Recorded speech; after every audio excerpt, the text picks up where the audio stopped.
O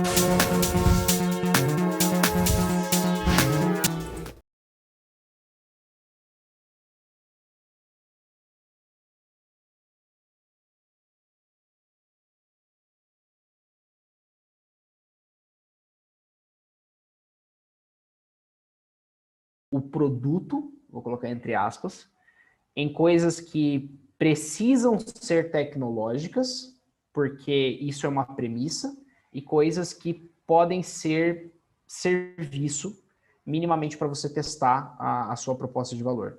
Então, tanto que o último trecho da nossa apresentação de hoje é justamente falando quais são as milestones que as empresas elas deveriam estar focando nesse primeiro momento. Então é isso. Está mutada, Mayra. Faltam 2 minutos para as 6h15. Então, vamos ver aí se a gente... Acho que a gente já poderia começar uma conversa, assim, nem seja algo breve. E Ana, à medida vamos lá, você quer se apresentar para a gente? interesse. Na verdade, para mim, né? Posso sim. No caso, tem algum roteiro de apresentação, nome, startup? Quem é você? Qual é a sua startup? Em que fase que vocês estão? Tá, Quais legal. são os seus principais problemas? Show. Sou Andressa, fico nessa parte de execução e também de concepção de produto, né? A parte basicamente executiva. Nas divisões fico como líder executiva. E nós somos da Smart Aqua. A nossa solução é monitoramento da qualidade de água voltada para cultivo de tanques de peixes e camarões. O cultivo de camarão é basicamente o nosso primeiro foco, digamos, porque é um mercado que movimenta bastante, costuma trabalhar também com exportação, e a gente já tem um networking e até, de certa forma, uma mentora nessa área, que é uma pesquisadora de mais de 10 anos, então ela sabe na prática, entre aspas, o bem-estar, o que é que leva para o bem-estar dos camarões e dos peixes. E foi isso, inclusive, que trouxe essa percepção da gente de pivotar para essa área. Como é uma área bastante promissora no setor de agricultura, a gente vê que o crescimento anual, principalmente da aquacultura, é um crescimento relevante de 5,1% e movimenta na casa de bilhões. Então, essa solução, infelizmente, no Brasil, que nos levou a tentar desenvolver esse hardware, que na verdade é um hardware que também contempla o software, porque ao mesmo tempo que a nossa ferramenta de monitoramento precisa ter o protótipo físico, a gente precisa passar esse banco de dados para os produtores. Então, eles precisam estar a par do que está acontecendo simultaneamente, e hoje em dia essa forma é feita por sondas uniparâmetros. Então, se eu quero, no nosso, por exemplo, contempla sensor de oxigênio, pH e turbidez, que são 3 parâmetros essenciais para você entender se a água está apropriada ou não para o cultivo. Hoje em dia, os produtores têm um técnico em campo em que ele faz isso individualmente, coleta a água, a amostra de água, leva para o laboratório e após análise química, ele consegue ter a concepção de se está apropriado ou não. Então, isso demanda um tempo, além de trabalho braçal, você não consegue ter esse monitoramento remoto. E se você tiver essa perda de 15 minutos de ambiente apropriado, cerca de toneladas do que você prevê para os próximos meses podem vir a ser perdidos, né? Então, e o que eu mais gostei do que vocês estão me falando é que vocês decidiram nichar no cultivo de camarão. E na minha opinião, isso foi um dos maiores acertos que vocês tiveram nesse início de trajetória. Porque daí você sabe exatamente para quem você está desenvolvendo. E isso é excelente.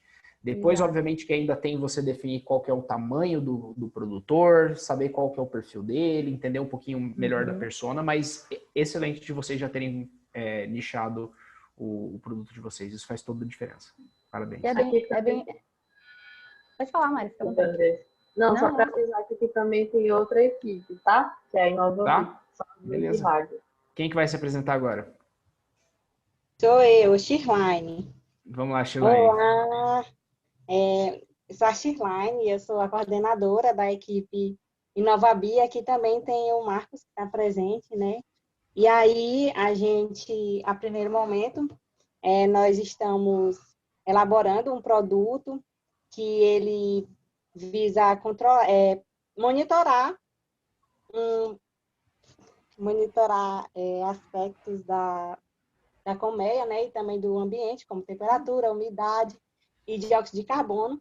Esses parâmetros, eles, quando em grande quantidade, eles podem interferir no bem-estar também das abelhas, e isso pode causar a mortalidade delas, que vem sendo um grande problema, né, por causa do colapso das abelhas. E os apicultores, principalmente o tempo de estiagem, que é quando esses parâmetros eles estão em maior quantidade, acontece mais esse incidente, né?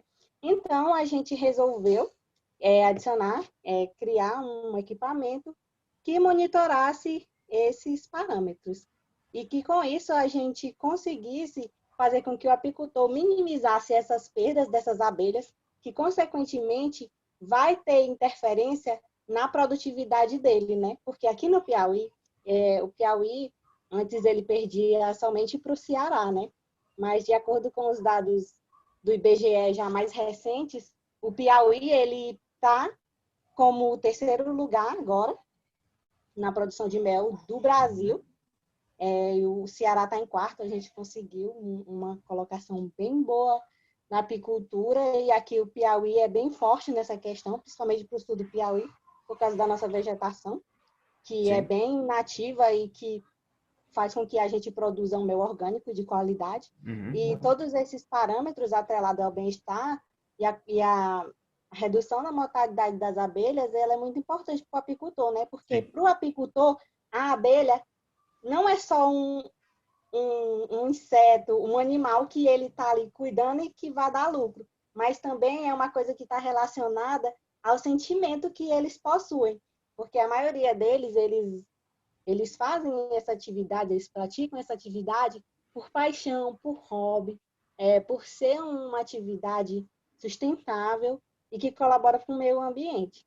E aí, foi justamente pensando nisso, no bem-estar das abelhas, e que, consequentemente, vai ajudar o apicultor na sua produtividade, é que a gente está fazendo esse equipamento, que Perfeito. antes era com monitoramento online, né? Assim, mas precisava de um pouco mais de estrutura, internet. Então, a gente pivotou e fez com que essa conectividade fosse realizada no momento do manejo e de forma offline, né? Por Bluetooth. Então, o apicultor vai lá e aí ele pareia o celular dele com Bluetooth e aí ele obtém os dados da colmeia ali na hora, e com isso ele vai poder gerar mecanismos de ação.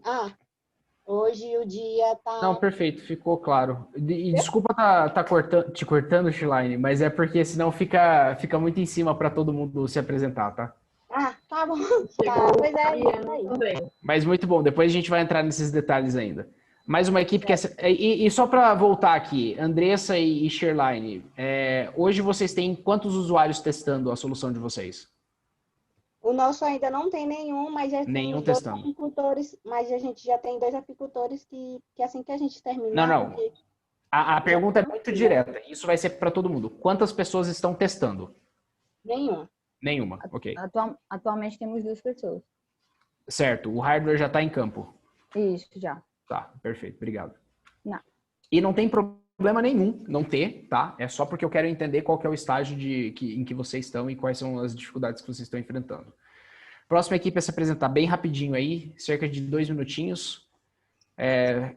Quem é você, sua startup, qual que é o principal desafio que vocês estão enfrentando? Eu cheguei agora, a Mayra que diz aí, quem é? Manda ver, Fabiano, vamos lá. Legal. Então, Pedro, somos a plataforma Leia, tá? Okay. É uma plataforma de solução educacional inicialmente para crianças, faixa etária de 9 a 14, 8, vamos dizer assim, 14 anos. A nossa solução está focada em aprendizado de língua materna e língua estrangeira, a princípio inglês e espanhol, através de inteligência artificial. Acompanhamento de métricas já pré-estabelecidas no aplicativo, para que o aluno chegue de um ponto A ao ponto B, que o ponto B seria necessariamente um nível maior de aprendizado, dentro da língua mãe, aí a princípio aqui, português, e inglês e espanhol, línguas estrangeiras. A plataforma ela é baseada num estudo, numa tese de doutorado, justamente na área de linguística, que tratava de aprendizado da linguagem. Aí, quando a gente fala aprendizado da linguagem mãe, se quer dizer também produção de texto. Okay. Nós não temos nenhum usuário atualmente utilizando, okay, mas temos 3 cartas de intenção e estamos correndo focado em já terminar o protótipo, né, e avançar para o nosso MVP para ter os primeiros testes. As escolas já pediram até para iniciar os testes, né, para iniciar as primeiras utilizações. Beleza, obrigado. Um detalhe, viu, Pedro? Algo que a gente foca muito no nosso aplicativo é que a criança, o pré-adolescente, ele sinta não só o aprendizado, mas o prazer no processo do aprendizado através da gamificação. Então, um detalhe também. Um ponto importante que a gente até pode discutir isso depois, Fabiano, mas toma muito cuidado para você, antes de qualquer coisa, entender a dor do seu cliente. E lembre-se que a criança ela não é o seu cliente. Então, pensa bem nisso, porque isso pode ser a diferença entre você patinar durante anos e você, de fato, ter um negócio que vai para frente. Então, só alguns pontos de atenção aí que eu já comecei a identificar. Próxima equipe. Só tem essas 3 por enquanto. Beleza, excelente. Então, vamos lá, pessoal. Vou começar a minha apresentação. E antes de eu começar a apresentação, eu vou fazer um breve esclarecimento. A temática de gestão ágil, ela é bastante ampla. E vocês vão ver durante a minha apresentação que eu vou falar sobre várias ferramentas de gestão ágil. E eu tenho uma apresentação para cada uma das ferramentas e elas individualmente têm cerca de 40 minutos. Então eu vou passar uma breve explanação entre todas as ferramentas. Eu vou finalizar falando quais são os próximos objetivos que vocês precisam traçar do ponto de vista do negócio de vocês. E a gente até pode abrir um momento para a gente estar identificando como é que vocês podem alcançar esses objetivos mais rápido. E depois, se vocês tiverem algum tipo de dúvida sobre uma ferramenta, já deixa anotadozinho e a gente retoma dentro dessa apresentação que tem mais contexto, que tem mais informação e a gente vai alinhando isso com bastante calma. Obviamente que, outro ponto importante, eu falo muito rápido, então sempre que vocês tiverem qualquer dúvida, parem, chama a atenção, fala, Pedro, tem uma dúvida, aí eu só termino uma linha de raciocínio e eu passo para vocês. Beleza? Então vamos começar lá. Gestão ágil, deixa eu deixar a tela maior. Mayra, só me dá um ok se vocês estão vendo minha tela compartilhada. Sim, tudo certo. Okay? Ótimo. Gestão ágil. Então, assim, como uma grande definição, uma série de princípios que focam em entrega de valor contínua, obtendo feedbacks frequentes dos clientes e stakeholders, através de um processo que foca em simplicidade, priorização, autonomia e aprimoramento contínuo.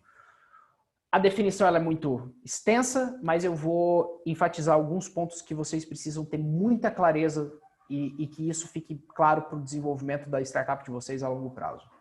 Entrega de valor contínua, feedbacks frequentes. O que isso significa? Entrega de valor você só consegue quando você pega o seu produto, e por produto não estou falando apenas a respeito de produto tecnológico, e coloca na mão do usuário. Antes disso, você não está fazendo entrega de valor.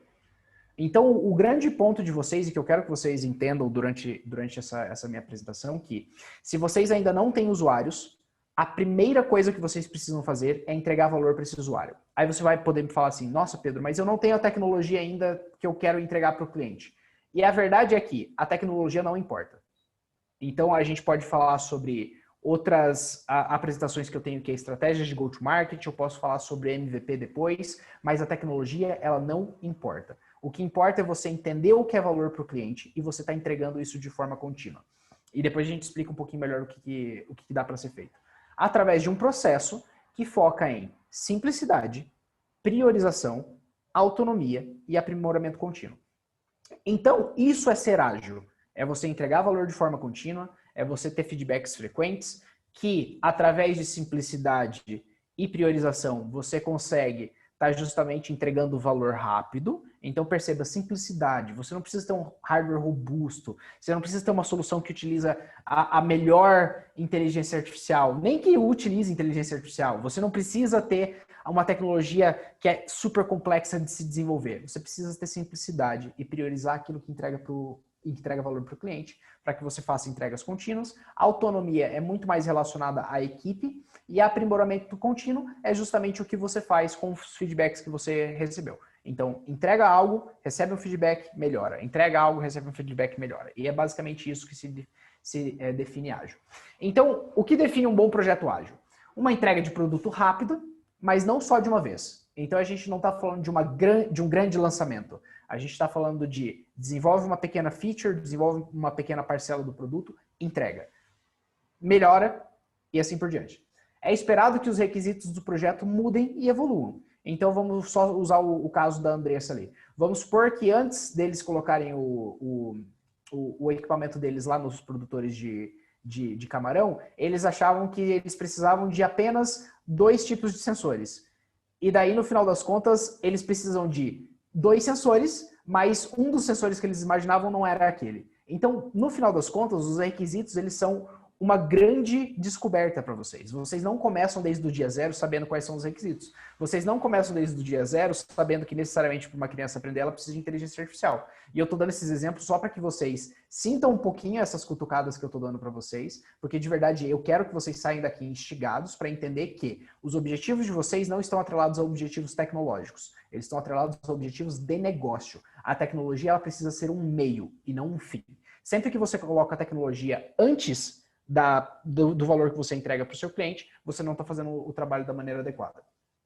A organização ela é capaz de dar autonomia aos membros da equipe. E isso depende, obviamente, do tamanho da startup. Em geral, as startups elas lidam com autonomia de uma forma muito mais fluida do que uma empresa um pouco mais estruturada. Mas o ponto de ser ágil é que os indivíduos eles têm que ser autônomos. Você não pode ter um gerente passando tudo que a pessoa tem que fazer o tempo todo. A pessoa ela tem que se autogerenciar e ela precisa entender quais são as próximas entregas dela. E o produto ele tem que ser capaz de entregar valor de negócio de forma incremental. Então, o valor de negócio, no final das contas, é o que é que o meu cliente precisa, assim, que é não discutível para ele e que realmente entrega valor para ele. Então, no final das contas, você desenvolve uma parte do seu produto de cada vez, mesmo que durante o início você faça grande parte da sua operação de forma manual. Então, vamos voltar no caso, vou dar o caso do software de apicultura. No final das contas, você precisa, talvez, de alguma forma, coletar essas informações e passar para o produtor. Como necessariamente essa informação vai chegar o tempo todo para ele, não é um problema que você precisa resolver agora. Primeiro você precisa entender se aquele produtor, ele de fato tem a necessidade que você está se propondo a resolver, e se de fato as soluções que você está entregando já solucionam uma dor latente dele. Então, vamos supor, se você precisar pegar apenas apicultores que tenham uma rede de Wi-Fi para que seja mais fácil a comunicação, cara, comece com esses apicultores. Depois você pensa em desenvolver um software mais robusto, depois você pensa em desenvolver um hardware que vai interligar todos os hardwares através de uma rede mesh, não importa. O que importa é que você precisa coletar feedback o mais rápido possível. E por que isso é importante? E por que existe esse grande movimento de gestão ágil, metodologias ágeis? Porque a gente tem um contraponto que é o waterfall. E o waterfall é o processo de desenvolvimento cascata.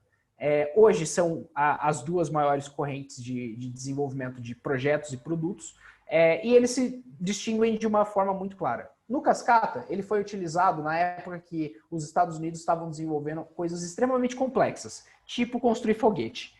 Então, no final das contas, você precisa de uma cadência lógica e estruturada de operação para que as coisas elas saiam certas. Significa que o cascata é ruim? Não. Ele serve para problemas que são facilmente compreensíveis, que são perceptíveis e você sabe exatamente quais são os passos e que você tem muito recurso para queimar enquanto você resolve todas as questões que você precisa resolver. O ágil, ele é mais adequado para um ambiente de extrema incerteza, que é justamente onde vocês estão inseridos. E por que eu estou querendo trazer isso? Porque existe um grande impacto na vida de uma startup, é que vocês precisam se desenvolver rápido, vocês têm poucos recursos, às vezes vocês têm outros trabalhos, vocês não têm tanto tempo, então vocês precisam focar naquilo que de fato entrega valor e garante que vocês vão estar andando para frente. E a grande diferença entre esses dois modelos de operação é que, de um lado, você tem valor de negócio e risco. E eu quero explicar um pouquinho melhor para vocês como é que isso funciona. Eu peço desculpas que a apresentação está toda em inglês, mas eu vou explicando para vocês com calma. Ela não está toda em inglês, mas ela tem elementos em inglês.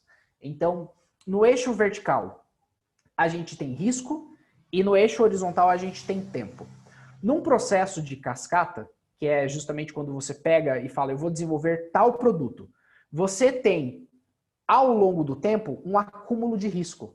Ou seja, você criou uma hipótese lá atrás e sempre que você gasta tempo desenvolvendo algo, você está adicionando mais uma funcionalidade que você não sabe se o cliente quer, você está adicionando mais uma tecnologia que você não sabe se o cliente quer, você está adicionando mais um processo que você não sabe se adequa à realidade do cliente. Então você está adicionando várias camadas de complexidade e, por consequência, de risco. E você, ao longo do tempo, acumula risco até que você consiga fazer uma validação com o cliente que é lá na frente. Se você faz um desenvolvimento ágil, que é justamente a linhazinha azul ali, você parte de uma premissa, você testa a premissa e você já sabe se aquilo está certo ou se está errado. Então você já abaixa o seu risco. Aí você vai e faz mais um novo incremento, você adiciona mais uma funcionalidade, você faz algum outro teste e você diminui o seu risco de novo. Então, o seu tempo ele é muito mais otimizado porque você está sempre verificando se de fato você está caminhando para o lado certo, ao invés de simplesmente estar desenvolvendo loucamente alguma coisa que eventualmente ninguém vai querer. Então, e que é justamente esse o ponto. A cada nível de interação você tem feedbacks frequentes. E qual que é a grande diferença?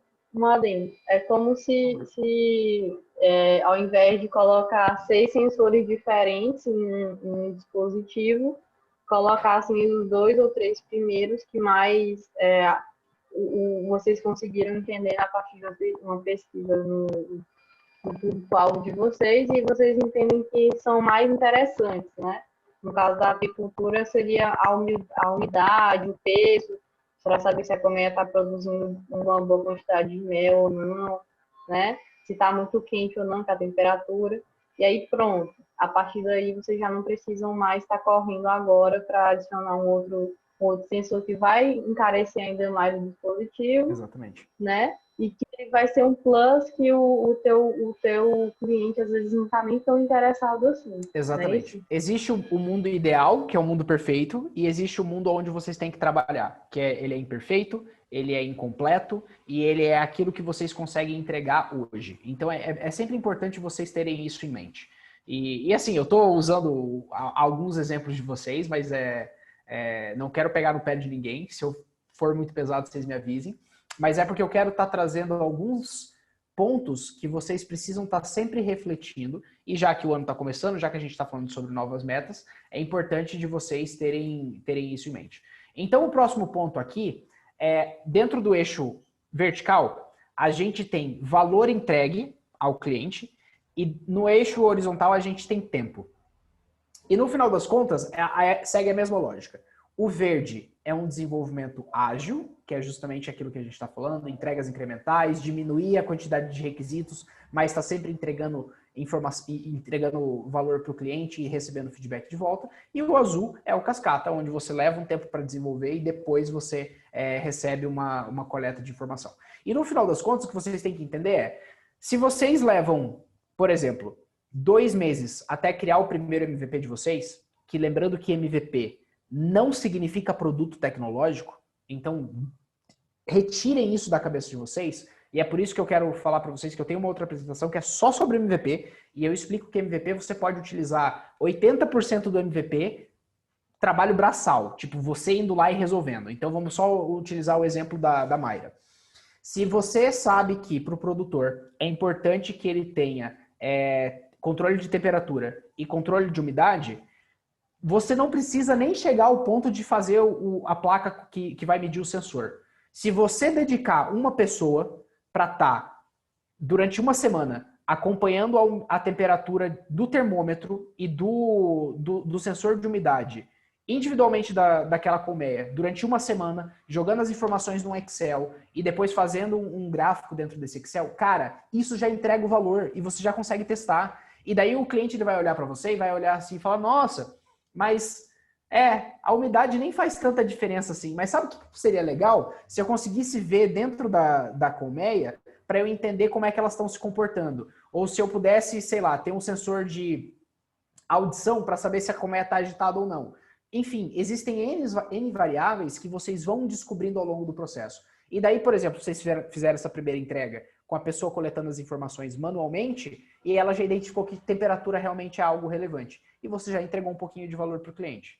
E daí você já consegue, aos poucos, ir incrementando essa solução de vocês. Deixa eu passar aqui. Pedro, Oi. eu acho que sempre dá um medinho de quem está começando agora, de, apesar de entregar pouco valor de fato, começar a cobrar por isso. Sim. E eu acho que isso é uma das questões que eles mais perguntam, assim, quando é que eu vou conseguir sentir que eu estou pronto para monetizar, ou seja, cobrar pelo serviço que eu estou oferecendo. Você pode falar um pouco sobre isso também? Eu vou falar um pouquinho mais lá para frente. Posso mencionar mais para o final da apresentação, mas eu vou chegar nesse ponto, Mayra, porque ele também é super importante. E assim, a minha visão sobre isso, ela pode até ser um pouco, eu não vou dizer controversa, mas ela pode ser um pouco radical. Mas eu chego nesse ponto, eu vou falar sobre isso porque é importante mesmo. Então, entrega de valor contínua. E daí, no final das contas, a hora que você entende essas duas lógicas, você tem um custo dentro de uma estrutura de cascata e um valor que não está sendo entregue para o cliente, sendo que se você faz no incremental, às vezes o desenvolvimento da solução final pode até levar mais tempo, pode até custar um pouco mais caro, mas você está constantemente entregando valor para o cliente. E é justamente nessa entrega de valor, e daí fazendo gancho com a Mayra, é que começa os momentos onde vocês talvez comecem a fazer monetização. Que aí respondendo a pergunta dela, quando é que vocês devem monetizar? Quando o seu cliente tiver com vergonha de estar consumindo o seu serviço e não estar te pagando. Então, essa é a resposta mais clara. Então, no final das contas, você tem que estar entregando tanto valor para ele que ele tem vergonha de não estar te pagando. E às vezes vocês podem falar assim, puta, mas isso pode levar um tempo. E a verdade é que sim, isso pode levar um tempo. E daí você pode parar para pensar, puta, então eu tenho que desenvolver algo muito complexo. E a verdade é que não. Na verdade, se você faz as interações mais rápidas, você vai identificando o que é que realmente entrega valor para ele. Então vamos supor que no caso da Andressa, agora pegando um caso que já tem usuário testando. No final das contas, a Andressa colocou o sensor dela lá e começou a ver que, enfim, tá coletando informação, de fato tá gerando gráficos, indicadores, dashboard pro produtor. Aí o produtor vira para Andressa e fala assim, nossa, Andressa, isso aqui é muito legal, mas eu não sei o que fazer com isso. Como é que você pode me ajudar? Então perceba que às vezes, no final das contas, e esse é um exemplo, tipo, total, não conheço produtor de camarão, não sei, assim, o Pedro, vamos lá, tudo que o Pedro estiver usando de exemplo, ele tem base zero na realidade. E daí o cara falou, mas o que eu faço com isso? E daí, no final das contas, a Andressa pode ter um insight de que o negócio dela talvez não seja desenvolver o hardware, porque ela pode estar usando sensores convencionais de mercado, mas sim como é que ela aplica inteligência dentro da análise de condicionais ambientais na produção de camarão. E a Andressa ela só vai descobrir isso depois que ela fizer algumas interações, depois que ela coletar minimamente alguns indicadores, depois que ela apresentar alguma coisa para o produtor, mas ela já tem contato, ela já tem usuário testando, ela já está colocando o hardware dela lá, ela já está conseguindo coletar informação, ela já está conseguindo entregar alguma coisa para o cliente. Então, até que vocês não cheguem ao ponto de entregar valor real para o cliente, provavelmente, realmente, vocês não vão conseguir cobrar. Então, no final das contas, é isso que eu vou voltar e retomar até o final da nossa apresentação. Então, algumas ferramentas ágeis. E algumas dicas para a utilização dessas ferramentas. Ser ágil não é uma questão de qual é a estrutura que você usa, qual é a ferramenta que você usa, qual é a forma com que você faz as reuniões, não tem nada a ver com isso. Ser ágil é vocês terem a mentalidade de entregar valor rápido para o cliente, para que vocês coletem feedback e vocês melhorem o processo. É isso. Então, se vocês tiverem que sair dessa reunião com alguma coisa que seja ágil, como é que eu entrego o valor o mais rápido possível para o meu cliente? Qual é o objetivo? Meu objetivo é finalizar o desenvolvimento do hardware? Não sei. Talvez seja vocês identificarem como é que vocês avaliam a entrega de valor para o cliente antes mesmo de terminar o hardware. Então, tudo isso que vocês têm que entender valor é diferente de tecnologia, MVP é diferente de tecnologia.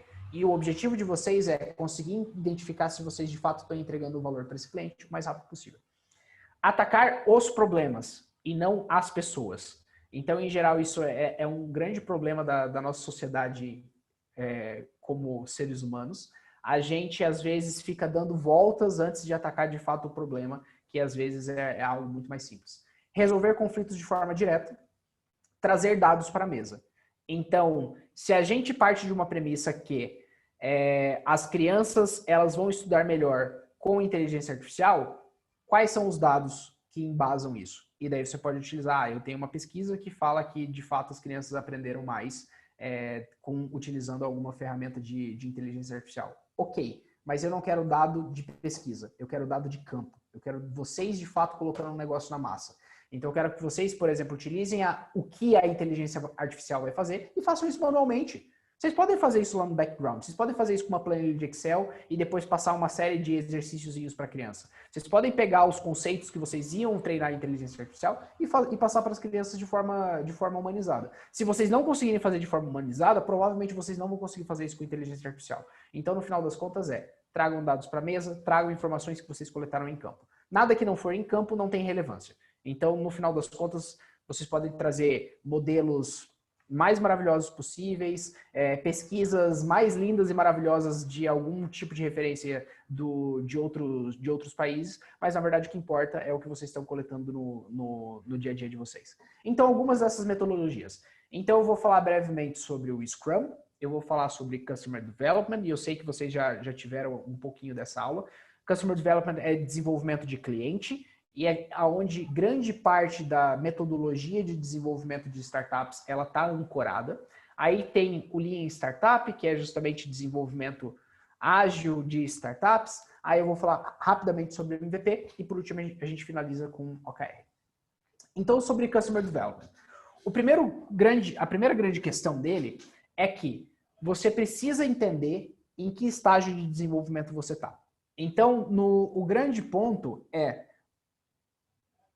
isso, avisa se alguma coisa estiver confusa. Eu acho que a gente saiu de complexidade baixa para complexidade alta muito rápido. Mas vamos lá. O grande ponto do desenvolvimento de cliente é você saber onde você está. E por que eu quero dizer isso? Não adianta você estar fazendo criação de clientes, que é onde você escala a sua operação, se você ainda não identificou a dor do seu cliente. Se você ainda não identificou se o seu produto resolve a dor do seu cliente. Então, às vezes, eu vejo muitas startups assim que recebem investimento em fase inicial e começam a investir em marketing, sendo que eles nem sabem se os clientes querem os produtos deles. Então, no final das contas, é importante vocês terem clareza disso.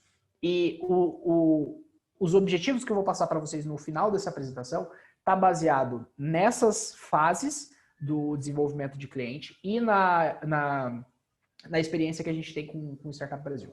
Então, dentro do desenvolvimento de cliente, a gente tem encontrar o problema, ou seja, qual é o job to be done que o seu cliente quer que você resolva, e vai ser muito variado. Então, por exemplo, no caso do cultivo de camarão, pode sim ser justamente essa análise da água e saber exatamente qual é a salubridade dela para que, de fato, o produtor possa tomar ação rápido e que essa ação ela seja mais rápido do que o técnico que faz isso uma vez por dia. Então, vocês conseguem dar alertas, vocês conseguem avisar eles para que eles alterem parâmetros do cultivo de forma acelerada. Enfim, existem N probleminhas ali que vocês podem estar resolvendo. No caso da apicultura, pode ser a morte das abelhas? Pode, mas pode ser outra coisa. Então, assim, o produtor ele pode ter dificuldade dentro do canal de distribuição dele, o produtor pode ter dificuldade na predição de de produção, o produtor de fato pode ter um problema com a morte das abelhas, que pode ou não ter a ver com a qualidade do ambiente, pode precisar de algum outro tipo de suporte, proteção que às vezes ajuda mais na saúde das abelhas do que qualquer outra coisa. Então, aos poucos, vocês vão descobrindo isso. Mas é importante que vocês, dentro do primeiro momento, vocês encontrem esse problema. Ou seja, qual é o problema que vocês vão estar resolvendo. Dentro dessa fase, existe o desenvolvimento do MVP. Eu vou falar um pouquinho melhor sobre o que significa esse desenvolvimento de MVP. E vocês começarem a testar alguns funis. Então, se vocês já têm um funil de relacionamento, que aparentemente vocês têm, e isso é excelente, é algo que não existe hoje na metodologia, mas que é muito importante para uma empresa que está nascendo. Que é você, desde o dia 0, estar em contato muito frequente com seus potenciais clientes. Então, dessa forma, você está sempre avaliando se o que você está construindo de fato faz sentido. Então, é através de ligação, é conversando, olha, fulano, deixa eu entender um pouquinho os desafios que você enfrenta hoje, e as conversas que vocês têm com seus clientes não é tipo assim, olha, eu estou desenvolvendo uma solução que faz mapeamento de condições ambientais. Se eu construir ela, vai ser bom para você? Você está disposto a pagar? Não é esse tipo de pergunta. É mais ou menos assim, oi, seu João, você está bem? Bem, legal. Deixa eu te fazer uma pergunta. Relacionado à sua produção de mel e à sua produção de camarão, quais são os seus principais problemas? Ponto. E você vai deixar ele falar os 5 principais problemas que ele tem. Se a solução de vocês não estiver entre os 5 principais problemas, cara, para de fazer o que você está fazendo, porque ele não vai comprar. Ele vai dar um tapinha nas suas costas e falar, nossa, que legal que você desenvolveu, mas ele não vai comprar. E isso vale para o cliente, por exemplo, da Leia, que são os pais. Então, por exemplo, são os pais ou as escolas. No final dos contos, você tem que ligar e falar, olha, qual que é o pior problema na alfabetização das crianças? E deixa eles falarem. Se não estiver entre os 5 maiores problemas que eles vão te falar de forma espontânea, cara, você está batendo aonde não vai sair nada. Porque no final das contas, perceba que você não está perguntando qual é a solução que ele gostaria que existisse, mas você está perguntando qual é o problema que ele tem. Então, dentro desse contexto, qual é o problema que ele tem, se não é um problema latente, se não é um problema que ele te falou dentro das 5 primeiras... dos 5 primeiros pontos que ele passou, isso não é um problema latente. É algo que não tira o sono dele. É algo que ele não está preocupado em resolver. É algo que só se ele tiver muito dinheiro sobrando, que ele vai acabar investindo. Então, esse discernimento, ele é fundamental no estágio inicial de desenvolvimento de vocês. E quando eu ouço de algumas startups, eu já validei a minha solução, eu já validei a minha startup, me preocupa muito. Porque, para mim, Pedro, o que é uma startup validada? Uma startup que tem mais de 10 ou 20 clientes, dependendo do ticket médio, e que já fatura mais de 15 mil reais. A partir desse momento, eu falo que uma startup está validada. Porque ela já, de fato, identificou o cliente, já, de fato, identificou as dores, já, de fato, entregou o produto, já, de fato, entendeu a precificação. Então, nesse momento, eu acho que ela está validada. Antes disso, são tudo hipóteses. Antes disso, não tem crescimento em escala. Antes disso, talvez... enfim, vou avançar aqui. Na parte de validação de cliente, aí você começa a estudar como é que você adquire clientes, aí você começa a estudar como é que você vai fazer a precificação, aí você vai começar a validar canais para saber se você vai alcançar o seu cliente através de WhatsApp, se você vai alcançar seu cliente através de feira, se você vai alcançar o seu cliente através de instituições de classe e daí assim por diante. Então, canais existem vários e eles precisam ser testados tanto quanto a própria dor do seu cliente. A próxima ferramenta é o Scrum. E o Scrum ele envolve algumas características. Então você tem backlog de atividades, ou seja, tudo aquilo que eu preciso fazer. E normalmente o pessoal tem algo parecido com Kanban, que é todas as atividades que você precisa fazer, que são aqueles post-its bonitinhos colados na parede. Mas não importa se é post-it, não importa se é uma planilha de Excel, não importa se você faz isso com um caderninho, mas você tem que saber quais são as atividades que você vai executar. E existem comprometimentos e cerimônias. Dentro das cerimônias do Scrum, você, ao iniciar uma sprint, que pode ser de 1 semana, pode ser de 2 semanas, idealmente 2 semanas é um tempo bom para uma sprint. Dentro desse planejamento de sprint, vocês vão definir o que é que vocês vão entregar nas próximas 2 semanas. E a equipe Oi, Mayra. O que é sprint? Certo. Sprint tem que deixar claro. Um período de tempo definido. Vamos lá. É um período de tempo definido pela equipe que pode ser de 1 semana, 2 semanas, 1 mês, 2 meses. Idealmente, é bom vocês começarem com uma sprint que dure 2 semanas. E dentro dessas 2 semanas vão acontecer 4 cerimônias entre vocês. E basicamente é como se vocês dividissem o tempo de trabalho de vocês em bloquinhos, que são os sprints. Então, ao invés de você falar assim, o meu objetivo é entregar o produto pronto, não. O meu objetivo é fazer X coisas que vão me garantir tal aprendizado dentro de 2 semanas. Então, perceba que eu não estou falando de tecnologia. Eu estou falando de coisas que me entregam aprendizado. Coisas que me entregam aprendizado. Coisas que me entregam aprendizado. Esse coisas pode envolver tecnologia. Se você demorar mais de 2 semanas para desenvolver uma determinada tecnologia, talvez seja melhor você repensar a forma com que você está fazendo o processo de validação com o seu cliente. Talvez valha a pena você ir a campo, você pegar a porra da prancheta, você coletar as informações na mão e depois você conseguir um resultado.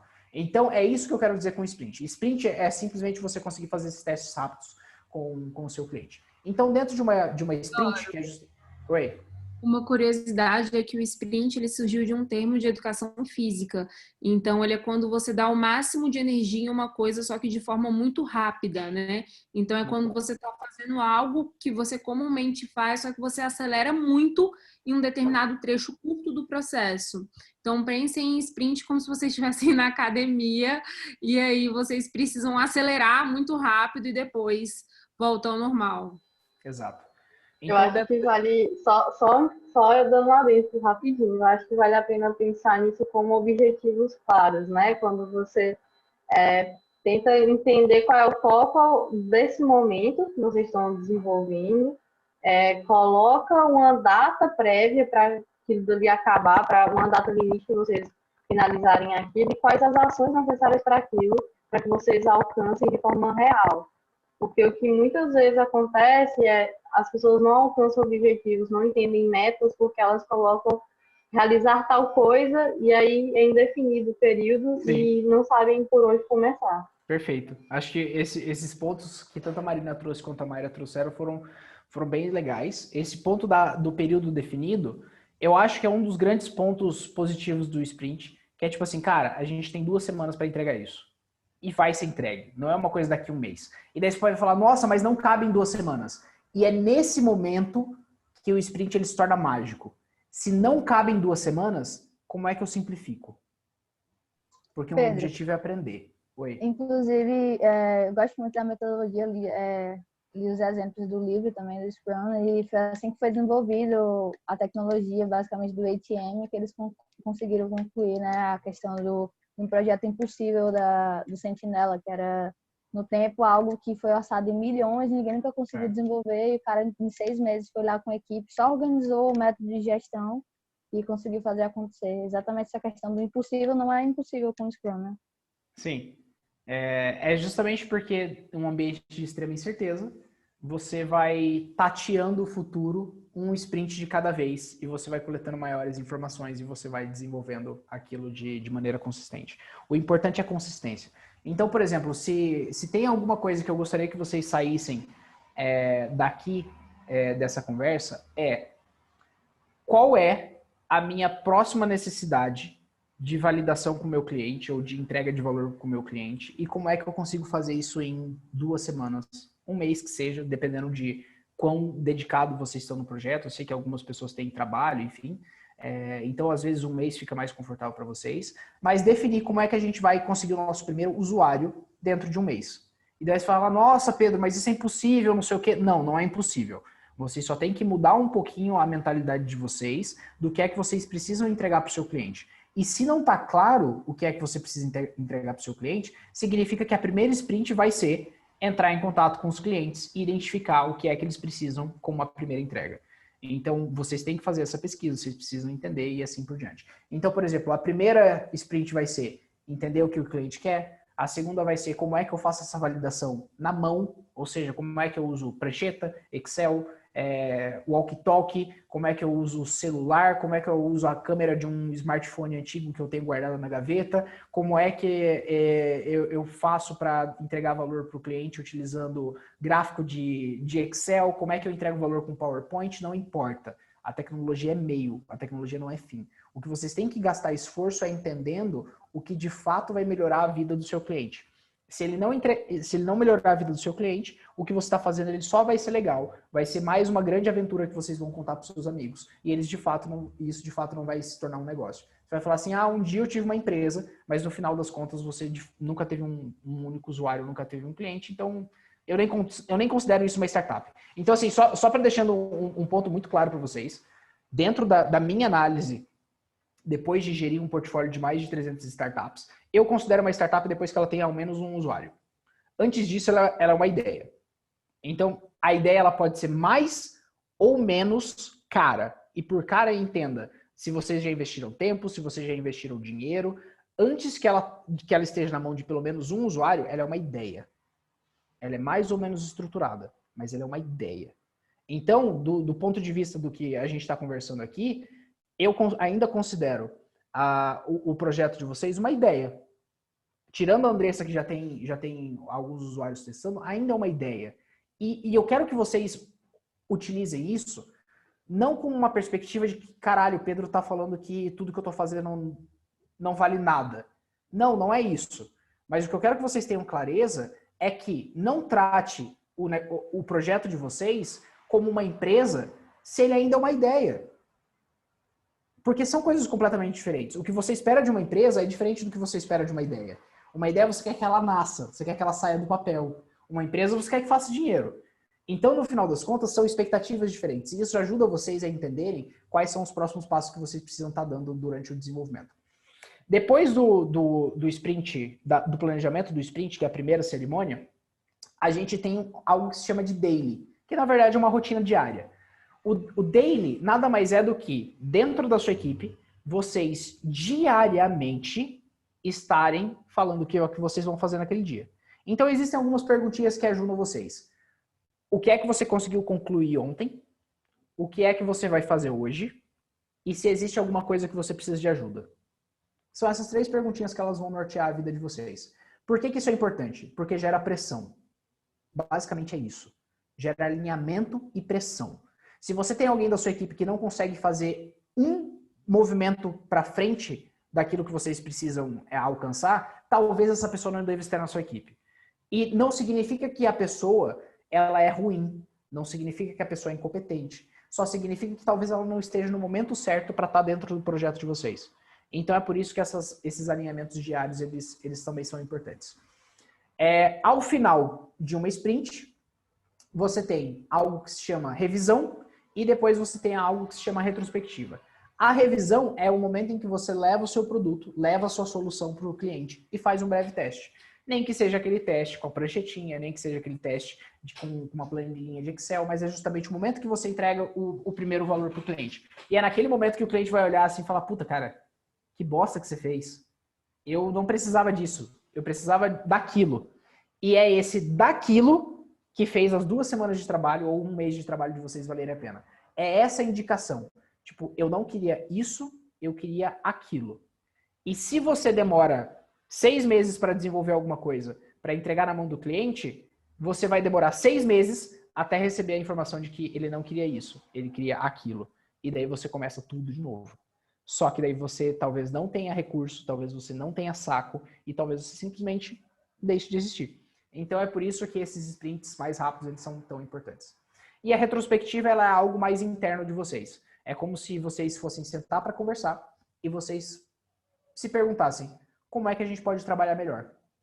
E assim, uma conversa aberta, uma conversa transparente, uma conversa que, olha, você pecou, pisou na bola naquele aspecto, aquele dia que a gente precisava conversar, enfim, você não me deu moral, na apresentação você não se preparou. Então existem várias coisas que nós, como seres humanos, a gente precisa melhorar em equipe para que de fato a gente possa estar trabalhando melhor. Então é para isso que servem as retrospectivas. Então você tem um planejamento do que vai ser feito ao longo de 2 semanas, 1 mês, que seja, você tem um alinhamento diário, você tem a cerimônia de entrega de valor para o cliente e você tem um momento onde a equipe discute como é que vocês podem melhorar como um grupo.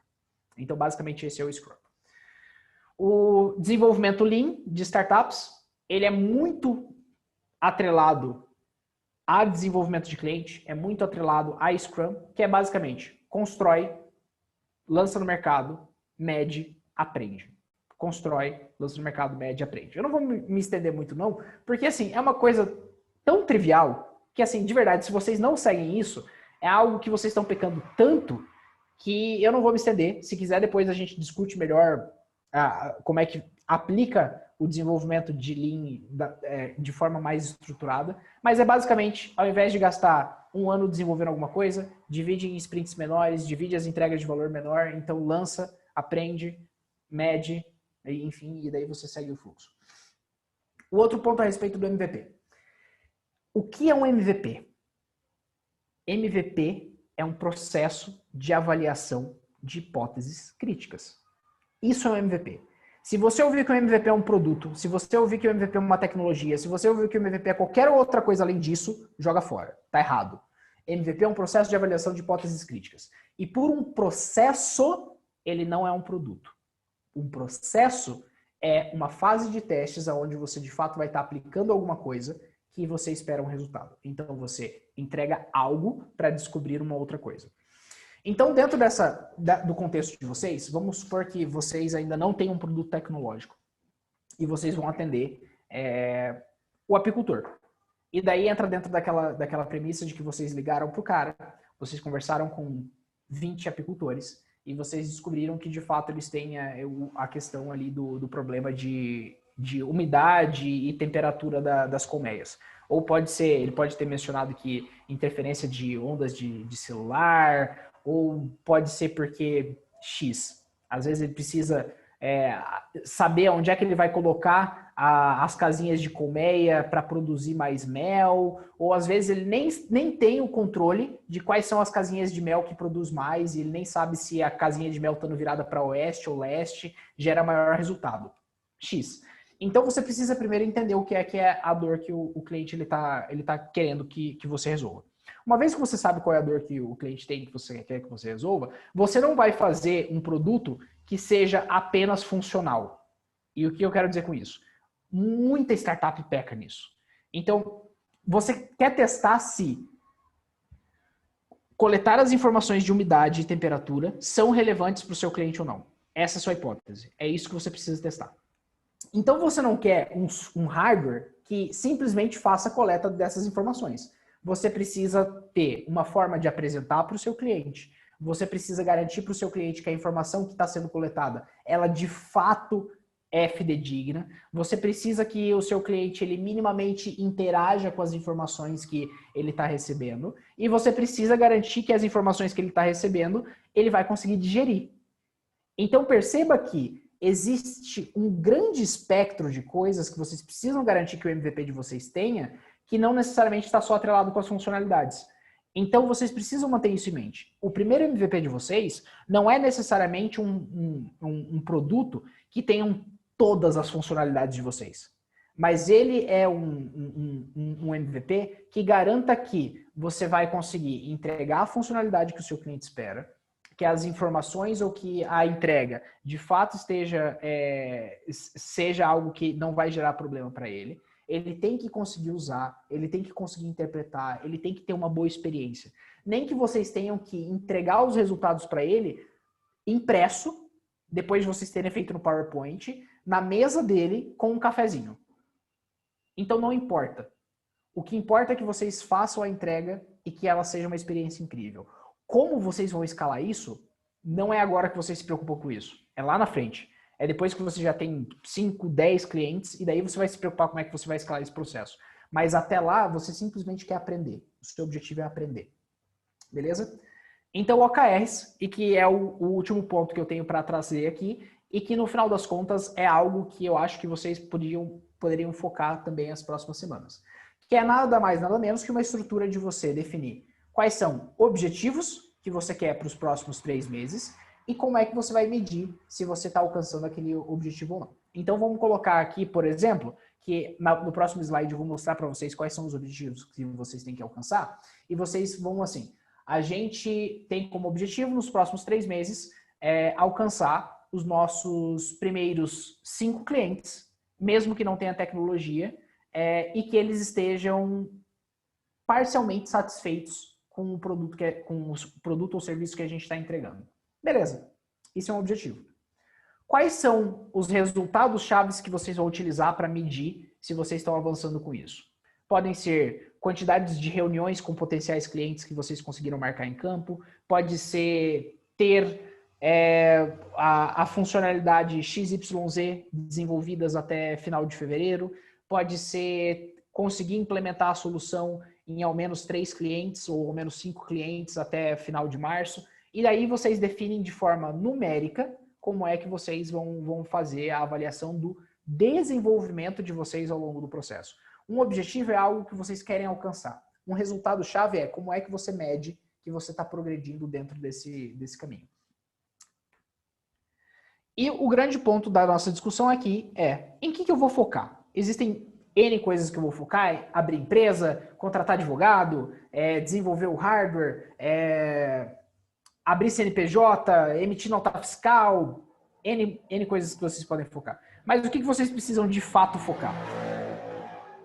Em milestones, que nada mais são que objetivos que vocês precisam alcançar ao longo do tempo. E eu coloquei algumas milestones que eu gostaria que vocês estivessem seguindo. E se vocês não estão vendo a quinta, ela é 15 mil de faturamento, mas eu chego lá. O primeiro ponto que vocês têm que conseguir é identificar cliente.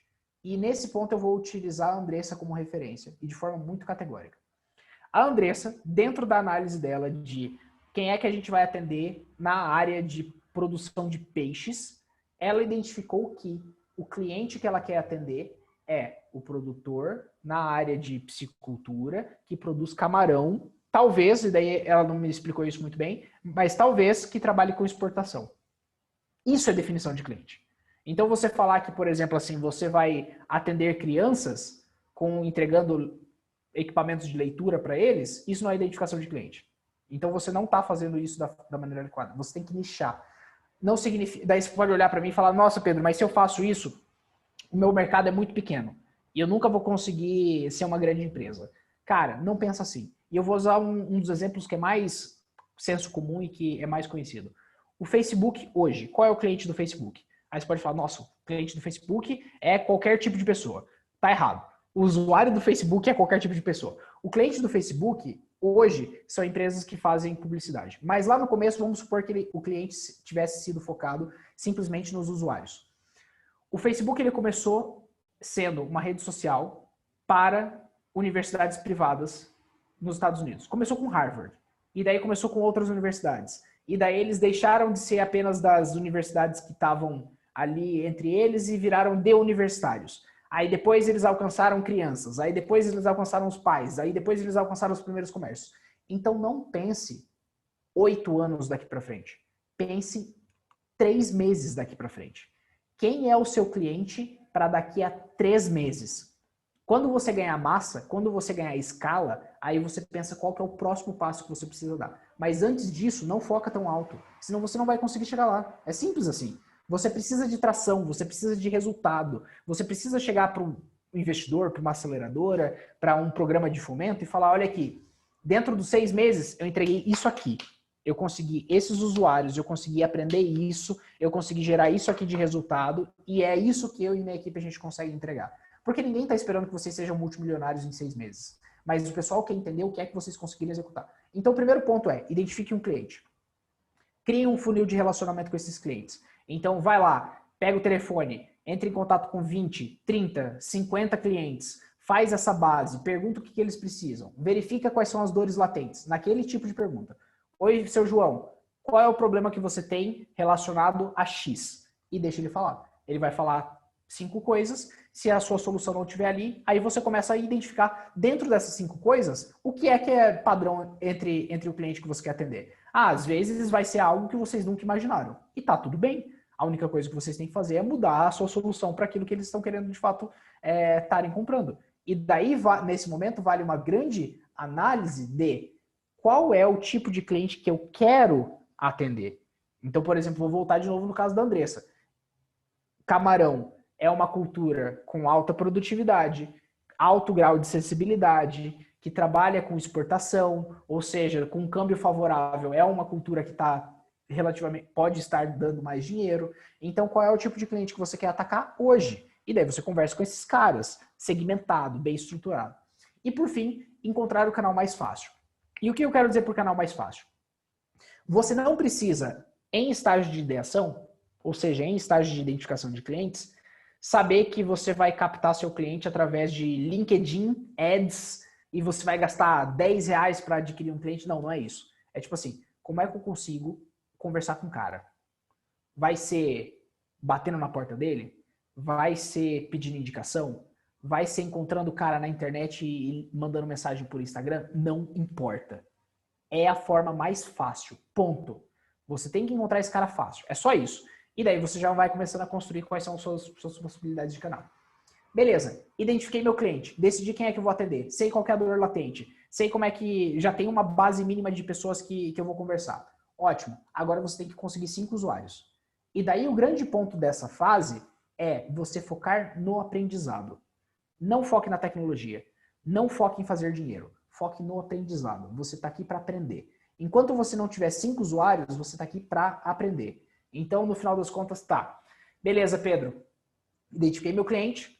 Já identifiquei a sprint. E agora eu preciso alcançar esses usuários. Como é que eu faço para alcançar os usuários, Pedro? Ok, vamos lá. Você precisa entender qual é a dor dele e resolver o problema dele de alguma forma. E daí entra tudo aquilo que eu falei. Vai ser planilha, vai ser prancheta, vai ser medidor de temperatura manual. Mayra, você quer interromper a gente?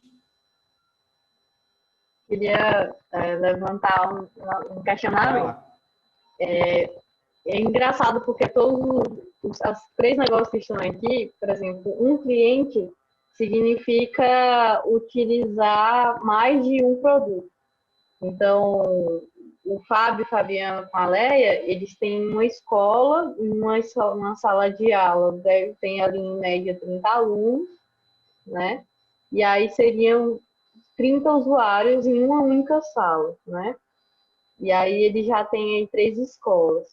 Então, vai haver uma enxurrada de informações desde o início. E eu entendo também que a Andressa também tem, em média, 4 dispositivos sendo usados por um único cliente. Sim.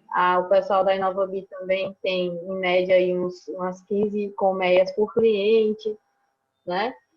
Então, eu entendo que eles têm uma dificuldade também dessa coleta de informações, de feedback, porque, querendo ou não, são negócios que cada usuário é um enxurrado de informações. Uhum. E a dúvida é como é que eles executam em escala? Seria isso? Por onde começar? Então, por exemplo, você falou aí, 5 usuários. Então, por onde começar? É ideal, nesse início eles limitarem um pouco o contato, a exposição com esses interessados que eles já têm, para ver como é que está o primeiro desempenho. Qual que é o grande ponto?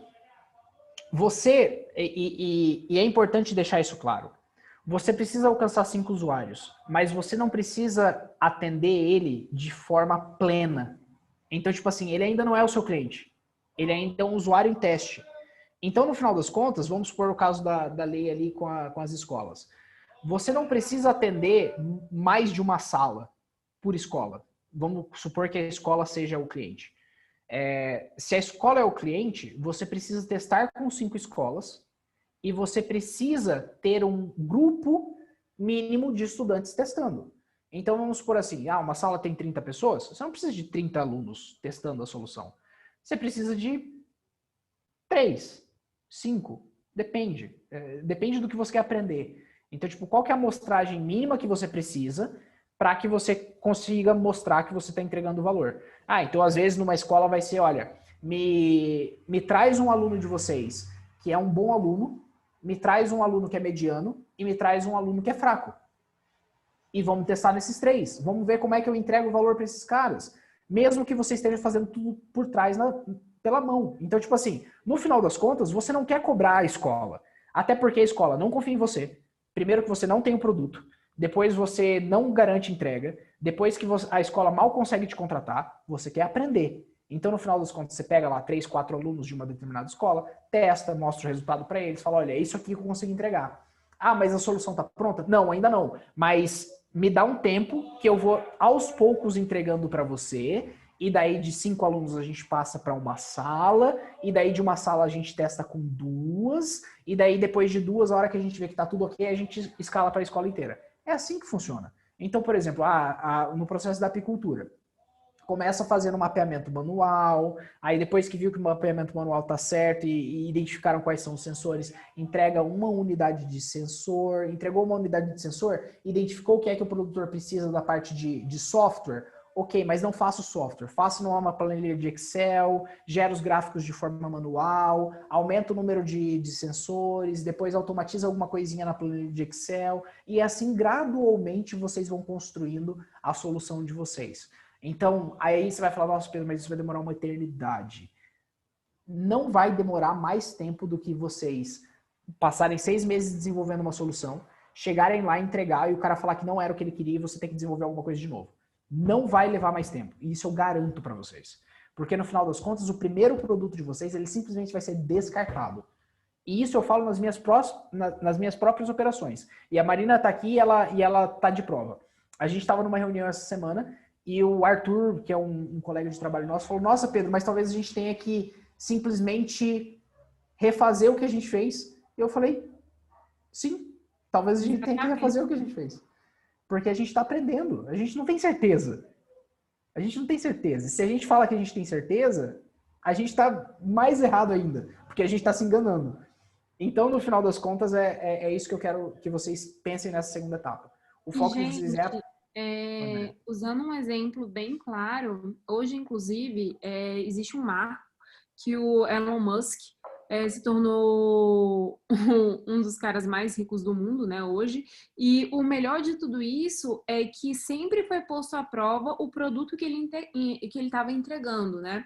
Mas ele sempre conseguia vender o produto dele. Então, a grande vantagem de tudo isso é que ele precisou fazer inúmeros testes, ele investiu em determinadas fontes que ninguém apostava, né, em carro elétrico que, entre muitas aspas, na época que ele começou a investir, todo mundo achou que era uma tecnologia morta, energia renovável, que todo mundo achou que ia ser uma tecnologia morta, e tudo que ele investia, ele estava fazendo exatamente como o Pedro falou aqui. Ele testava um pouco, entregava, dava certo. Testava mais um pouco, entregava, dava certo. Quantas vezes não foi preciso que ele jogasse muito trabalho no lixo para ele chegar onde ele está hoje? Ano passado, exatamente um ano atrás, eu estava em uma das indústrias dele, no Vale do Silício, e ela é imensa, assim, imensa, num lugar super privilegiado, lindo, maravilhoso. E o que eles mais fazem hoje em dia lá é teste. Então, assim, eles estão em fase de teste o tempo todo, para eles conseguirem dar um produto certo. E um dos grandes achados dele, recentemente, nessa parte do carro elétrico. Quando ele foi fazer a parte da automatização, ele decidiu que ele ia usar uma quantidade menor do que era usada comumente no mercado. E funcionou. Então, assim... Das câmeras de carro? Exatamente. Cara, esse exemplo é maravilhoso, Marina. Esse exemplo é maravilhoso. Ele é perfeito. Ele super se encaixa, porque ele atendeu a necessidade, não era o que era comumente usado, ele simplificou um grande problema e conseguiu vender. Deixa eu dar mais contexto nesse ponto. Cara, esse exemplo é ótimo, Marina. Muito obrigado. Vamos lá. Antes do Elon Musk tentar resolver a automação de direção de carro com os Tesla, o pessoal utilizava um equipamento que se chamava LiDAR, que é um puta laser que custa tipo $15 mil, que é um sonar bizarro que pega todos os pontos do entorno do carro. E aquele negócio é caro, exige um poder computacional ridículo de absurdo. Então, tipo assim, todo mundo tava indo nessa direção, ninguém tava conseguindo, até hoje não conseguem fazer essa porra funcionar direito. Aí a Tesla foi lá e utiliza 8 câmeras para fazer o carro autônomo. E assim, obviamente, ele não é autônomo, ele é semi-autônomo. Mas assim, quem é que precisa de um carro autônomo hoje? A gente pode começar com um carro semi-autônomo. Então, tipo assim, na estrada, eu não quero passar 8 horas de pura atenção enquanto eu estou dirigindo. Eu quero ter 2 horas. O restante do momento eu quero relaxar um pouco, eu quero tirar o pé do acelerador, é simplesmente mais eficiente. Então, no final das contas, eu não preciso de um puta LiDAR que vai encarecer o carro absurdamente. Eu preciso de câmeras. Eu só preciso entender como é que eu faço melhor com as câmeras. E no final das contas, o algoritmo das câmeras acaba sendo ainda muito mais simples do que o algoritmo com LiDAR. E esse exemplo é maravilhoso, Marina. Muito obrigado por ter trazido ele. É engraçado que parece que falou mal que... Porque os gastos com IoT são imensos, você pensa que você precisa ter um Bluetooth surreal, você pensa, sabe... Tem que importar, e daí demora 3 meses para aquela merda chegar. Nossa. Exatamente. O que mais dá problema hoje é essa crença de você colocar muitos equipamentos em um só. Então, Sim. Pensem no seguinte, uma dica que eu vou dar para vocês, para a vida de vocês, anotem isso daí. E é o seguinte, gente, em todas essas fases de teste, em todos os sprints que vocês forem dar, por favor, anotem o que vocês estão fazendo. Então, se você tá trabalhando... Eu já trabalhei com hardware, né? Eu já trabalhei em obra durante anos da minha vida. E todas as vezes que a gente mudava alguma coisa ali dentro da caixa, tinha que ser anotado o que tinha mudado. Porque depois de 2 anos, a caixa dá erro e a gente não faz ideia de onde o erro surgiu. Então, assim, pode ser erro em uma peça, em 2 peças, na caixa inteira. Então, assim, se você não sabe qual que foi a última peça que você inseriu, qual que foi a penúltima peça que foi inserida, em qual intervalo de tempo cada peça dá problema, mexer com hardware é realmente algo muito preciosista. Sim. Então, vai passo a passo de cada sprint, anotando tudo, fazendo um teste e vendo se realmente aquilo ali que você encaixou faz sentido ou não no seu produto. E eu vou dar um outro exemplo, ainda relacionado a hardware, que é um caso que eu acompanhei de perto e que é interessante para vocês pensarem. Não significa, assim, sempre que eu estiver dando exemplo, pessoal, eu não quero que vocês sigam a risca. Eu não tenho as verdades absolutas, eu não sei o que é que vocês têm que fazer, eu simplesmente estou aqui para trazer insights para vocês pensarem. Mas a gente tem uma startup no portfólio de Startup Brasil, que eles se inscreveram porque eles iam desenvolver um hardware de agronegócio. Simples, assim, cultivo de, sei lá, soja, algodão, milho, foda-se, e ia ter um hardware. E no final das contas, eles bateram cabeça durante uns 3 meses e eles perceberam que hardware encarecia, hardware dava problema, eles perderam um desenvolvedor de hardware lá e daí o negócio desandou, e daí o cara fez as pesquisas direitinho com os produtores e tal, e daí eles, no final das contas, eles chegaram à conclusão de que se eles cruzassem informação de 5 fontes de dados meteorológicos, cruzassem essas informações, fizesse análise e entregasse um resultado para o produtor, dava 90% do resultado do que o produtor queria. Porque no final das contas, o produtor não queria saber, pelo menos no caso deles, o produtor não queria saber se ia chover naquele instante, mas se ia chover, tipo, entre o dia 10 e o dia 12. E para ele já estava bom. Entendeu? E daí, ao invés de eles escalarem com hardware, eles estão escalando apenas com software. Então, eles vendem a licença, eles escalam muito mais fácil e eles cruzam informações de informações aleatórias. Então, eu vou dar só um outro exemplo aqui. Andressa, não quero influenciar o seu negócio, mas é só para pensar. Essa produção de camarão, ela funciona em tanque, ela funciona em mar. Ela funciona em mar. Puta, será que eu não consigo algum dado já disponível na internet que consiga me dar as informações da qualidade da temperatura do mar?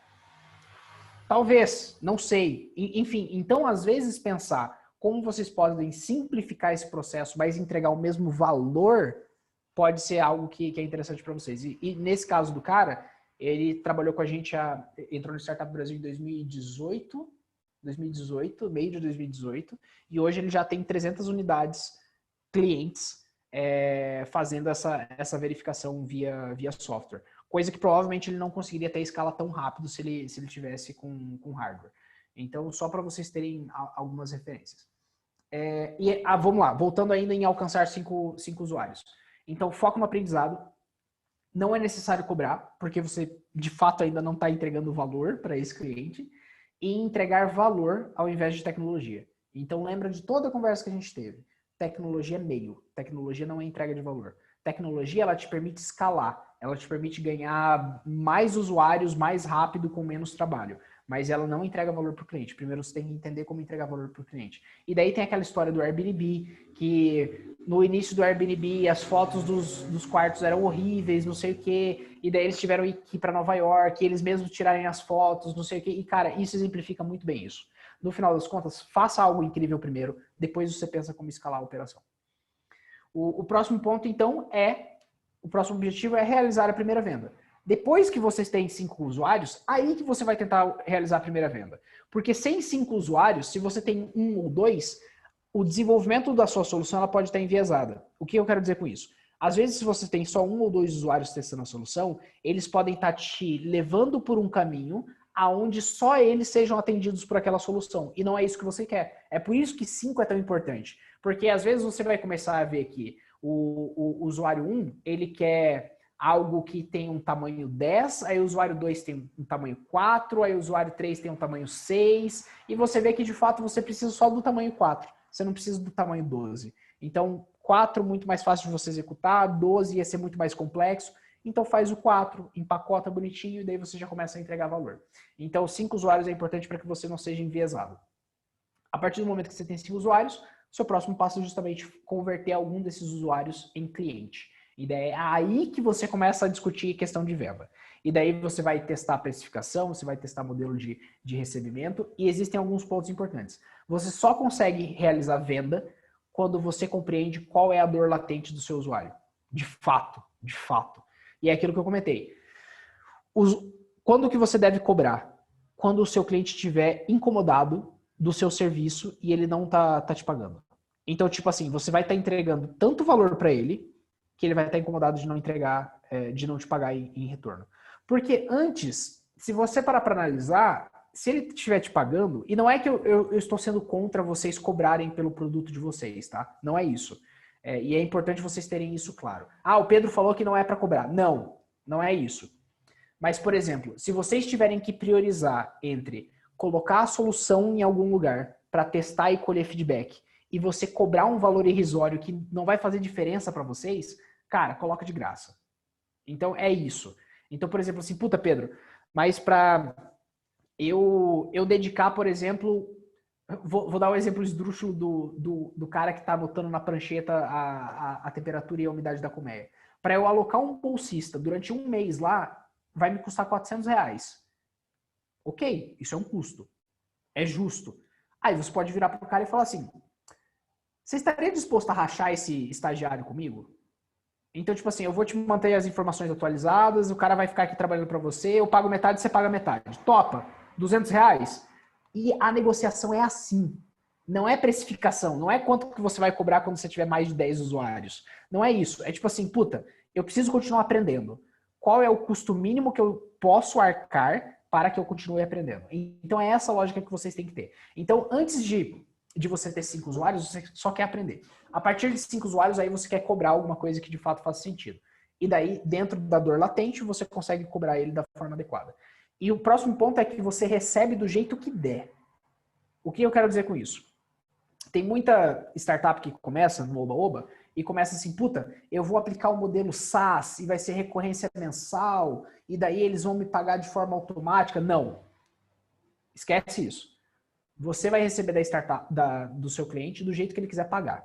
Se ele quiser pagar com cheque, se ele quiser pagar com transferência bancária, boleto, se ele estiver acostumado com planos anuais, se ele quiser comprar só um mês, se ele quiser comprar um produto separado e pagar o serviço separado, não importa. Você quer vender. Você quer conseguir fazer com que você receba dinheiro do seu cliente.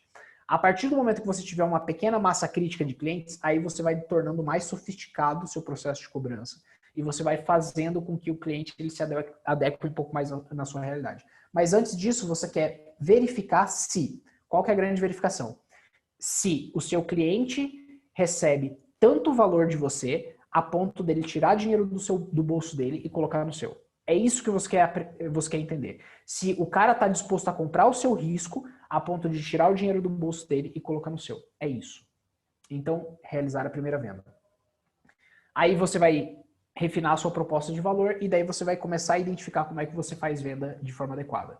Então você identificou qual que é a dor latente, você vai receber do jeito que der e você vai refinar a sua proposta de valor para conseguir novos clientes. E lembrando que desde lá do início você está fazendo e cultivando uma rede de relacionamentos para que você faça a venda mais rápido a hora que você chegar nessa etapa. Chegou nessa etapa, seu próximo objetivo, 10 ou 20 clientes dependendo do ticket médio. Por que isso? Se o seu ticket médio for abaixo de R$500, você precisa de 20 clientes. Se o seu ticket médio for acima de R$500 por mês, você precisa de 10 clientes. Porque, obviamente, as complexidades elas são totalmente diferentes. Então, para você conseguir 10 clientes que te pagam mais de R$500, é bem mais difícil do que você conseguir 20 clientes que te pagam 50 por mês. Então, no final das contas, você precisa ter esse discernimento. Se você alcança 20 clientes que eles te pagam abaixo de R$500 por mês, parabéns. Você está numa fase muito boa e que é aonde eu chamo de monetização. Então, nessa fase, você agora tem que aprender a ter escala e é aqui que entra a tecnologia. Então, antes desse momento, a tecnologia ela é só um acessório. Aqui ela começa a fazer diferença. E daí você tem que aprender como é que você dá escala, como é que você faz o atendimento, como é que você dá suporte, como é que você faz para implementar a sua tecnologia mais rápida, a sua solução mais rápida no cliente. É aqui que você começa a aprender a fazer gestão de funil de venda. É aqui que você começa a validar o seu modelo de receita. E daí você começa a testar a precificação, você começa a perceber quanto tempo que o seu cliente ele fica com você. E é aqui que você começa a consolidar indicadores. Então é aqui que você começa a identificar qual que é o seu CAC, qual que é o seu LTV, qual que é o tempo do ciclo de vida do cliente dentro do seu funil de venda. É aqui que você começa a gerar indicadores que você vai apresentar para uma aceleradora, para um determinado... aqui já é para um investidor mais anjo, assim, não é mais para uma aceleradora. A aceleradora aceita vocês um pouco antes. Ela minimamente vai querer que você tenha os 5 usuários. Aqui, com indicadores, já é mais para o investidor anjo. E, por fim, que vocês alcancem R$15 mil de faturamento mensal. E essa é uma excelente jornada para vocês terem. E eu acho que se vocês focam nesses objetivos, como vocês vão alcançar esses objetivos, obviamente que vai mudar de caso a caso. Então tem casos que de fato vocês vão ter que desenvolver uma tecnologia mais robusta, tem casos que ali você consegue resolver de forma mais simples, mas os objetivos eles são esses. E é sempre focando nisso. Então, identificar o cliente, segmentar ele, alcançar 5 usuários, entender como é que você testa o valor com o usuário, que não seja necessariamente o desenvolvimento completo da tecnologia, entender qual que é o valor que você entrega para o cliente, entender qual que é a dor que você resolve, tenta realizar a primeira venda, realizou a primeira venda, escala o processo de venda, tenta alcançar 10 ou 20 usuários e, por fim, alcança 15 mil de receita mensal. Quando vocês alcançarem esse ponto, a vida de vocês vai estar muito mais simples. E daí eu já não preciso ficar dando mais tanto pitaco. Aí é questão de vocês crescerem mesmo, vocês vão ter conselheiros e uma galera que vai te ajudar muito mais, que são as aceleradoras, são os investidores institucionais e assim por diante. E por fim, eu só queria deixar uma última imagenzinha, que é a imagem do que significa ser ágil. Maximize valor e não necessariamente quantidade de coisas produzidas. Isso é muito importante. Ao invés de você sair carregando tudo que tem pela frente, escolha muito bem suas batalhas, que é justamente isso que vai fazer com que vocês cresçam rápido. Não é vocês desenvolverem o melhor software, o melhor hardware do mundo, mas é como é que eu desenvolvo o melhor software, o melhor hardware do mundo para essa pequena parcela de pessoas que eu identifiquei aqui agora. Não é daqui a 6 meses, não é daqui a 1 ano, não é daqui a 10 anos, é agora. Então, tipo assim, atende o cara agora. A hora que você tiver o primeiro usuário, você tem aprendizado, talvez ele já queira te pagar de alguma forma, tem muita pessoa boa, e vocês vão perceber isso no mundo. Tem muita gente que, não, você está me atendendo aqui, qual que é o seu preço mínimo? Isso existe. Então, no final das contas, foque como é que você pode atender um cliente agora. E é basicamente isso, galera. Muito obrigado. Desculpa ter estendido muito mais do que estava programado. É isso. A gente agradece aí pelas dicas, acho que você foi muito pontual e direto no que precisava mesmo e talvez até gerou um certo incômodo aí para a galera começar a repensar alguns detalhes. É uma coisa que a gente fala muito toda semana, gente, mas vamos focar, vamos começar com um pouco, vamos começar entregando aquele valorzinho, mas acaba querendo gerar mais, né? Entregar mais, mas é isso. Foi bem bacana. Acho que se vocês não tiverem nenhuma dúvida, a gente também pode encerrar o conteúdo de hoje. dado o horário. Acho que hoje eu compensei a última apresentação que eu fiz, ela super expressa, né? Foi. Compensou mesmo. Foi muito valiosa, eu acho que trouxe dicas muito importantes, né? Agora, o bom é sempre ter uma base. Eu acho que quando a gente não entende muito de um assunto, quando a gente tem essa base, uma visão bem generalista do que cada coisa pode vir a representar dentro do processo que a gente está tocando, é importante para a gente escolher o que a gente quer para a nossa empresa. Então, pode ter gente aqui que vai se adequar bem a OKR, vai ter gente aqui que vai se adequar bem a Lean, enfim, né? Cada um dentro do seu segmento vai entender o que precisa estudar daqui para frente para poder ajustar o modelo. Então, acho que foi muito valioso tudo que você trouxe para que as pessoas saibam qual é o conteúdo que elas querem investir o tempo delas daqui para frente. Então, foi muito bom, Pedro, e a gente agradece muito. E alguém tem alguma dúvida antes da gente finalizar? Ô, Pedro, Marina, Mayra, os demais presentes, só para contribuir, Pedro. No nosso caso, a gente tem uma inteligência artificial que roda e dá as notas para a plataforma Leia. Mas ainda não estava bem integrado ao MVP que a gente estava tentando produzir. Legal. E aí, para a solução, a gente utilizou exatamente o que tem disponível. A gente acessa o Google, um serviço que o Google dá e compara palavras. A gente transforma a voz em palavras, compara as palavras e daí dá a nota. É muito mais custoso, demorado, mas dá a resposta para o cliente. Quando a nossa inteligência estiver integrada com a plataforma que está sendo desenvolvida, aí isso vai ser bem rápido, claro. Sim. Mas a gente está preferindo dar a resposta, mesmo que demorada, para os primeiros usuários, mas sabendo que aquilo ali vai dar a nota para ele, que é o objetivo principal, e depois apurar mais junto com o programador para que a gente consiga integrar a inteligência. E seja um avanço, porque no começo a nossa inteligência simplesmente era um Excel, o cara não sabia nem o que estava fazendo ali. Eu vou falar para o Excel, mas pelo menos a inteligência funciona. Então a gente já sabe que a inteligência funciona, mas não conseguiu integrar com o software, mas tudo bem, usamos o Google agora como muletas. Mas depois a gente consegue integrar o software com a inteligência que funciona, aí sim o produto final fica valendo. Então essa história aí fica também com um contributo para depois você usar como exemplo em outra palestra aí. Ainda não.